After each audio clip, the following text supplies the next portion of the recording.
7장 1절부터 11절까지 말씀을 저와 성도님들이 한 절씩 교독하고 마지막 11절을 함께 읽도록 하겠습니다. 유다의 왕 요시야의 아들 여호야김이 다스리기 시작할 때에 여호와께서 말씀으로 예레미야에게 임하시니라. 여호와께서 이와 같이 내게 말씀하시되 너는 줄과 멍에를 만들어 내 목에 걸고 유다의 왕 시드기야를 보러 예루살렘에 온 사신들의 손에도 그것을 주어 에돔의 왕과 모압의 왕과 암몬 자손의 왕과 두로의 왕과 시돈의 왕에게 보내며 그들에게 명령하여 그들의 주에게 말하게 하기를 만군의 여호와 이스라엘의 하나님께서 이와 같이 말씀하시되 너희는 너희의 주에게 이같이 전하라. 나는 내 큰 능력과 나의 쳐든 팔로 땅과 지상에 있는 사람과 짐승들을 만들고 내가 보기에 옳은 사람에게 그것을 주었노라.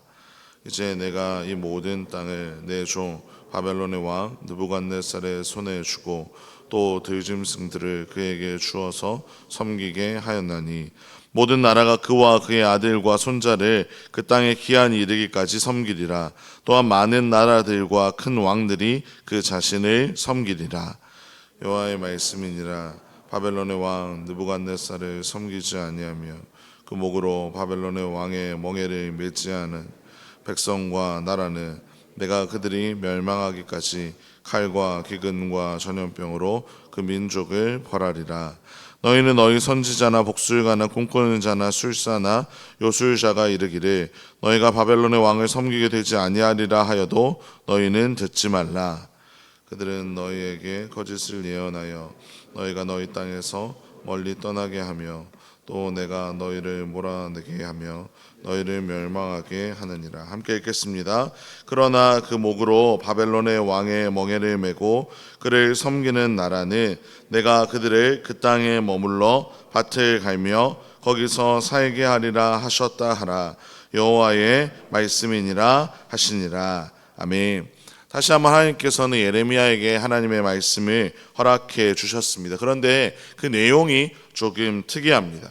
왜냐하면 하나님께서 하나님의 백성들에게 말씀을 허락하여 주실 때에 보통 다른 나라들은 무찔러 주겠다 이런 말씀이 많은데 여기에서는 다른 나라들에게 복종하라고 말씀하고 계시기 때문입니다. 심지어 시드기야 왕을 만나러 온 수많은 나라의 사신들에게도 이 말씀을 전하여서 그 나라들까지도 이 말씀에 순종하라고 권하였던 것입니다. 이 말씀의 핵심이 무엇이었냐면 바벨론을 섬기라는 것이었습니다.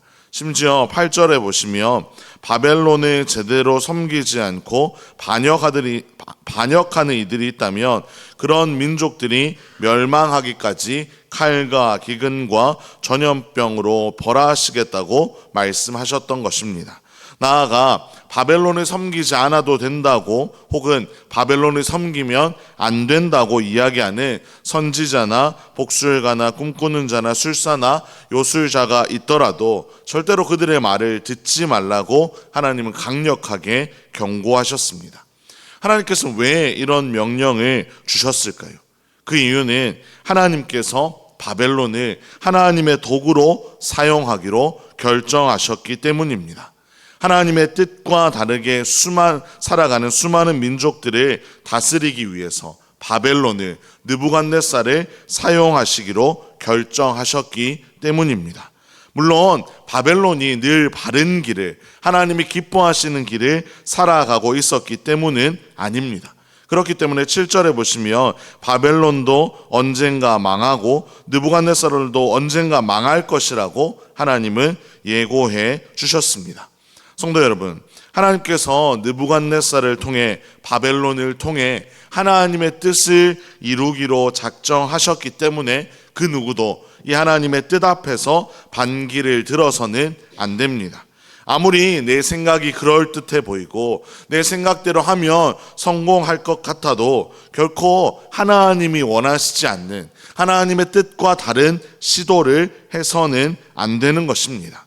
3절에 시드기야 왕 앞에서 모였던 여러 나라들의 사람들은 자신들이 힘을 좀 모으면 이제 막 두각을 나타내기 시작하는 바벨론 정도는 무찌를 수 있을 것이라고 생각했습니다. 하지만 결코 그들의 생각이 옳은 것이 아니었기에 하나님께서는 그들의 사신들에게도 이야기하면서 하나님이 모든 만물을 지금 바벨론을 통해 다스리기 원한다는 생각을 알려주셨던 것입니다. 성도 여러분, 우린 그럴듯한 이야기를 들으며 살아가는 것이 아니라, 많은 이들이 동조하는 생각을 무조건 따르는 것이 아니라, 오직 우리는 하나님의 말씀에만 귀 기울이며 살아가야 할 줄로 믿습니다. 때론 우리의 생각과 다르게 우리가 원하지 않는 방향대로 일이 진행될 때도 있을 것입니다. 그래서 마음이 힘들고 답답하기도 할 테지만 우리는 언제나 우리의 삶을 인도하시는 하나님만을 바라보며 나아가야 할 줄로 믿습니다. 저에게도 그런 경험이 있는데요. 원래 제가 첫 사역지로 면접을 봤던 곳이 침산제일교회가 아니었습니다. 대구에 있는 다른 교회였습니다. 그 교회에 면접을 받고 부임 일자까지 다 정해놨는데, 부임을 앞두고 일주일 앞두고 어느 날 갑자기 그 교회 담임 목사님께서 전화를 주셨습니다. 그러면서 당회에서 의논을 했는데 더 이상 교역자를 충원하지 않기로 결정했다고 이야기하면서 너무 미안하다고 저에게 말씀을 해 주셨습니다. 그 순간 참 감사하게도 하나님의 인도하심을 기대하게 되었습니다. 평소 같으면 그냥 불평과 불만이 가득 터져 나왔을 텐데, 이 첫 사역지를 결정하는 과정에서 하나님 제 마음 가운데 참 평안과 기대를 허락하여 주셨고, 하나님이 더 선한 길로 인도하실 거라는 믿음이 제 안에 있게 되었습니다. 그리고 얼마 지나지 않아서 침산제일교회 면접을 볼 수 있는 기회가 생겼고, 바로 그 다음 주에 이 교회에 부임을 해서 지금까지 사역을 하고 있습니다. 성도 여러분, 우리의 인생에서 가장 중요한 것은 하나님의 뜻을 알고 하나님의 뜻대로 살아가는 것입니다. 여러분, 이것을 믿으십니까?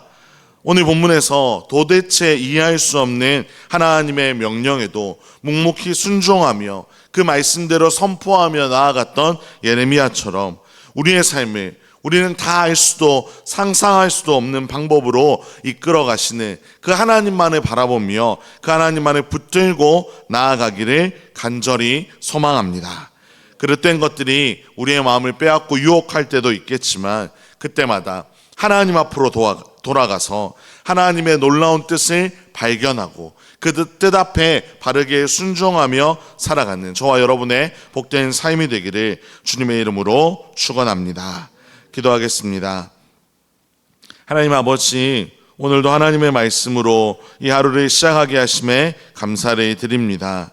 하나님께서 때론 우리를 알 수 없는 방향으로 인도해 가실 때 우리의 힘과 지혜를 의지하는 것이 아니라 오직 하나님의 뜻만을 신뢰하며 걸어가게 하여 주시옵소서.